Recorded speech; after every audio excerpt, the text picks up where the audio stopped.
The next property that we are going to show is actually called as the quotient property of logarithms. This shows us that if we have the logarithm of a quotient, in short, an expression where we can have here a rational expression or fraction to the base b, we can break this into two logarithms using this concept, the logarithm of x, which is your numerator, to the same base b, minus the logarithm of your denominator y to the same base b. Before we start with the proof, take note that this only works if we have the same bases. If this, or as you come up with the process later, take note that whatever with the base here would be the base of these two under the difference, or going backwards, this could not be condensed into this form if they don't have the same basis here. So we're going to show this property, and we might be using other properties already proven, so please take note of those things. What we need to do here is this. Let's start. Okay, I understand that the usual proof is starting from the left hand side, we need to reach the right hand side. But this time, we are going to show a certain representations first for our x, or our logarithm of x and the logarithm of y to the basis b. And we are going to use that representation later.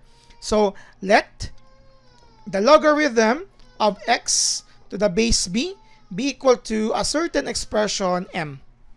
Also, we are going to use a certain representation for the logarithm of y to the base b. Let's say it is n. Once we have assumed this, again, don't worry about this one because we just need to come up with a representation for x and y components so that we could start from the left hand side to this right hand side. Now, before we proceed with this, of course, if we have these logarithmic equations, we have here a certain transformation. Let's say logarithm of a to the base b equal to k. If you have a logarithmic equation, we can transform this one into an equivalent exponential equation using the base b as the base. The equivalent k here is our exponent, and the coefficient a is its equivalent. So this works both ways, from exponential to logarithmic and vice versa. We're showing this because once we had representations for m and n here, then we can come up with exponential equations equivalent to both of them. So for this first, your base is b, the equivalent here, k, in this case is m, is equal to your x. And for your second logarithmic equation, same base b, n would be your exponent, and it is equal to y. We are going to use this as our components for this quotient so that we could show that from here it's equal to the difference of both. And take note, they should not be interchanged, as the numerator and denominator cannot be interchanged here. So it should be in this manner. Take note that there's no commutativity for subtraction or difference of two expressions. Now, as we move forward, I guess so, this left-hand side is now the start of the proof. Once we have these representations, we have here the logarithm of the quotient of x and y to the base b can be written as the logarithm of what is equivalent of x. This is b to the power of m. You have here b to the power of m over your y, which is b to the power of n to the base b. Okay? So once we have these exponentiations equivalent to x and y respectively, we'll have this form. Now, take note that you have here a quotient of two exponentiations, a quotient of two exponentiations with the same base. Once we have the same base, according to the quotient law or the product or the quotient rule for exponents, we can simply combine them into one exponentiation of the same base b, but we take the difference of m and n. Take note, they are still on logarithm, so we have this form here.